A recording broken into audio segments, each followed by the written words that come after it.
Andrew, you've got experience of LNG fueling. What would you say are the biggest challenges? Well, today the first challenge is infrastructure. We have to implement an infrastructure that enables us to be able to supply LNG at all various stages, whether it be onshore or offshore. Once we get the infrastructure, we can then move on from there. And the infrastructure at the moment is not complete in your view. What do you see? There's still a lot of work to be done on the infrastructure. It's the supply of the chain. It's classic chicken and egg situation. At the moment, LNG is produced in large scale as a continuation of pipelines. It's supplied to governments and countries.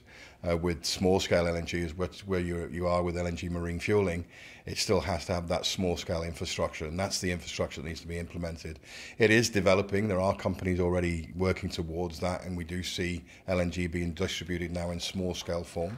However, there still has to be more investment, more time, more consideration put into that infrastructure. You've got experience of using LNG on board.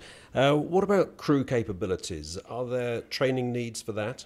Yeah, absolutely. That's probably one of the most important things, that we have to have a qualification of the crew. And what is that qualification and how are we going to teach it? And at the moment, that infrastructure is still being developed as well. There isn't such a thing as a training school for LNG marine fuel people yet, but I'm sure it will come with time. But unless we get that qualification in there and we get the level of training in there, that will affect safety of operating with LNG as a marine fuel. So that's one of the paramount things that we have to put in place. You mentioned safety. Of course, it's quite a dangerous fluid. What are the biggest safety challenges with LNG as fuel? Yeah, I wouldn't call LNG dangerous, but there are methods of handling cryogenic liquid. And there are a number of safety aspects that have to be looked at in LNG marine fuel. First of all is spillage. The next thing is fire and all the various other things that could be challenged to the crew in certain safety aspects.